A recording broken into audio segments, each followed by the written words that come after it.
How to, folks. It's rusty. Doggone it. We'd avoided it for 2 years, but you know what? Flo ended up getting the old COVID. And I was waiting on her hand and foot, and you know what? I ended up testing positive myself. I am so sorry to say.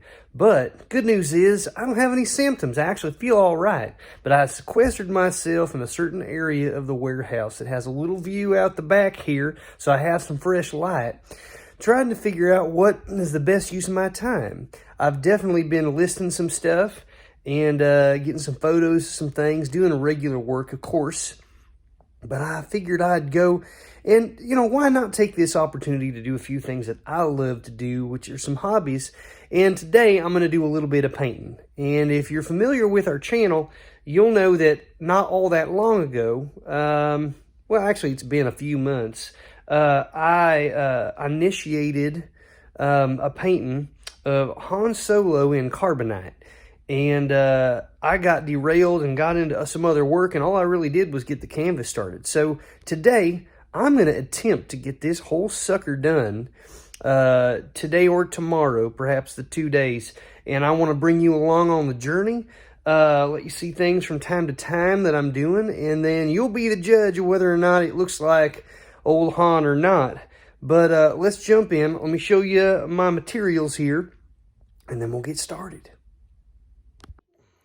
A 1 and a 2 and Rusty the reseller, he'll sell you the shirt off his back. Well, I have done it. All right, so what we got here is we got Han Solo here. He's just a piece of paper of the image of the original Star Wars Han Solo there. I got my paper towels. I got some Lysol wipes in case I get stuff on my fingers. I got a variety of different paint brushes.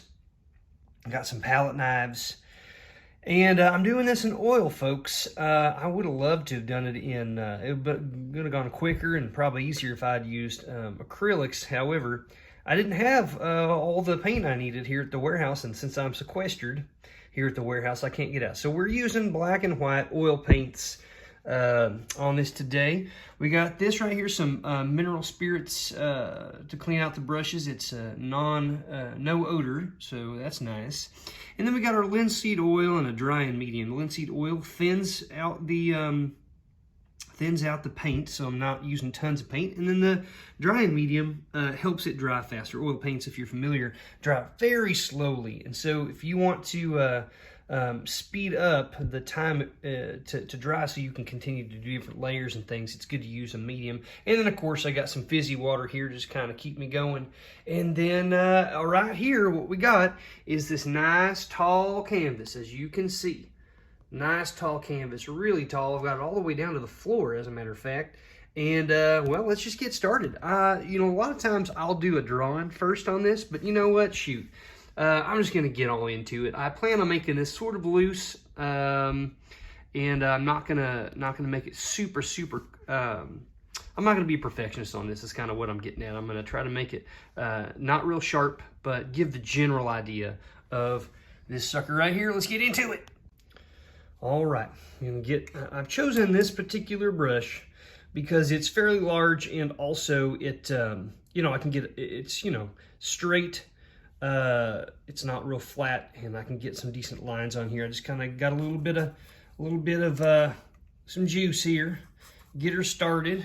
I'm gonna get a little bit of this white paint going here. Okay, just a little bit, and I really need to get some oil up in here. So I'm gonna drip some oils.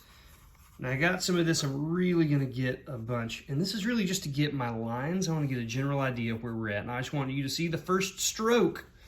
The plain canvas, first stroke here, and let's get up here and see. We're looking right, I think his head's going to be pretty much towards the top here, so I'm just going to kind of do this. I'm just going to get myself a general idea of where this is going. First off, his head's going to be in this region here, all right, and so there we have it.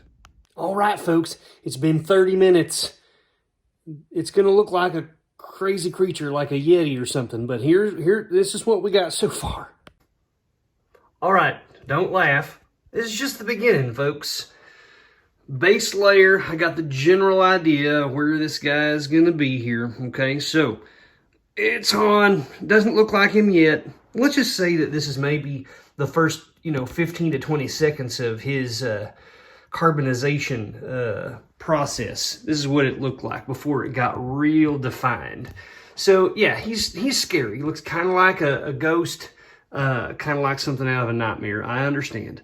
But bear with me here. This was just the first layer of white on a black background. Now we're going to start adding in some black. All right. The picture hasn't changed. It's still sitting there, guiding me along. Got my black and white paints, my fizzy water. Excuse me. And then here we go. It's starting to shape up. It's not as scary as it was. But you can kind of see, I'm about, roughly an hour and 15 minutes into this sucker.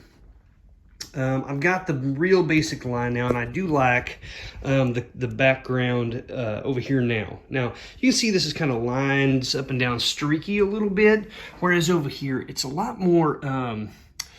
I don't know, marbled, almost like concrete kind of a thing. So I've got to make that sort of texture look. And that's not going to be easy, folks. That's the thing that's going to take the most time. That aside from basically the face and the hands. Those are the ones that are most important. Obviously, I want to try to get this nice kind of dark background look. But it's coming to life. It's much more bolder and bright, obviously. But as I get another, so the next phase here is going to be to take a brush that's really not really putting a whole lot of paint into it. I'm really just going to get some oil and some of this spirits, and I'm just going to kind of even this out, smudge it out, so it's not such a bright contrast.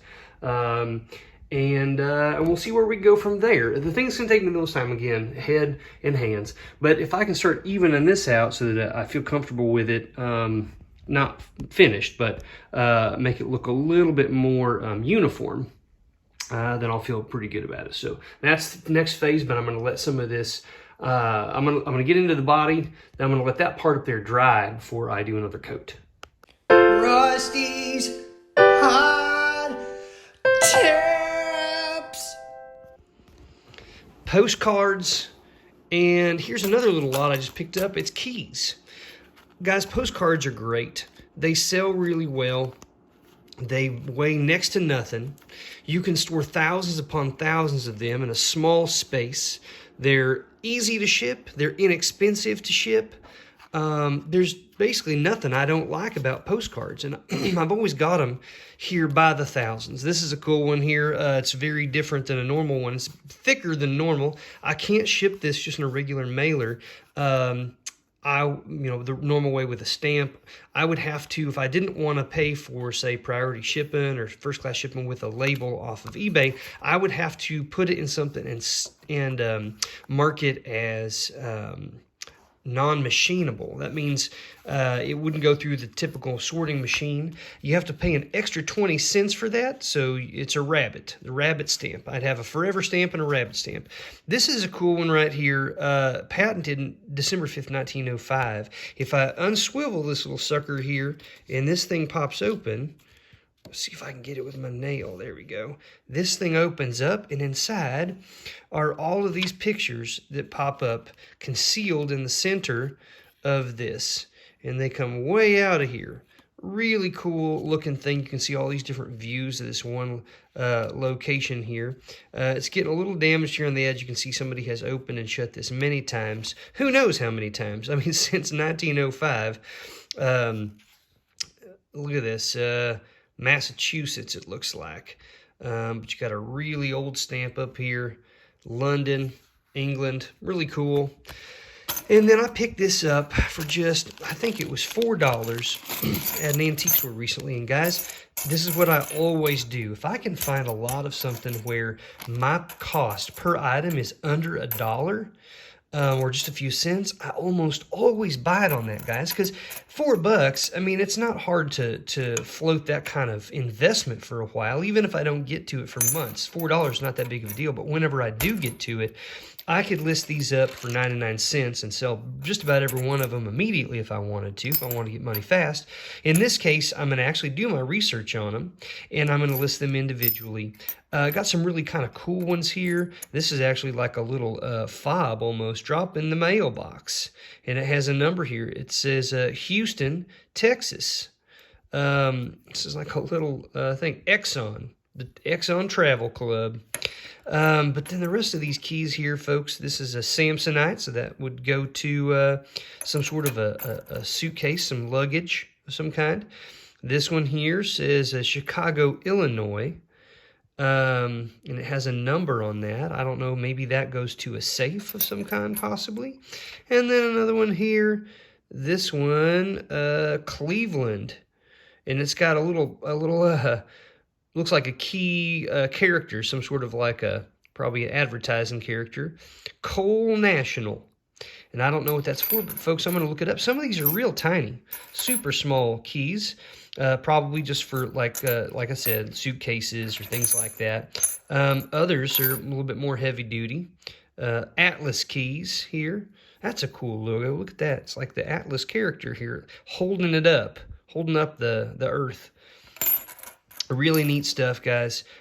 You might be saying, or you may have thought immediately, old keys?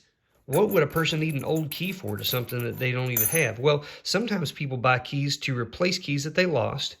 Sometimes people buy them to do arts or craftsy types of things with them. Sometimes people buy them because they're valuable or rare. Sometimes they just like the look of it. There's all kinds of reasons why people buy keys, and I sell them all the time. I buy them in lots like this, and I sell them. I can get $10, $15, sometimes more than that for one tiny little key you wouldn't think would be worth nothing. But there's definitely people out there buying them. Terryville, Connecticut, looks like. I have no idea what that goes to. Keep things on hands, folks. You never know when you're going to get stuck and not have a chance to go out and source. It'll keep you busy. It'll feel like you're being productive, just like I'm going to do today. I hope this gave you some ideas, folks. Stay tuned for the next video. Hopefully, I'll finish this painting, and we'll see if Han Solo really looks very good in that Carbonite. Rusty hair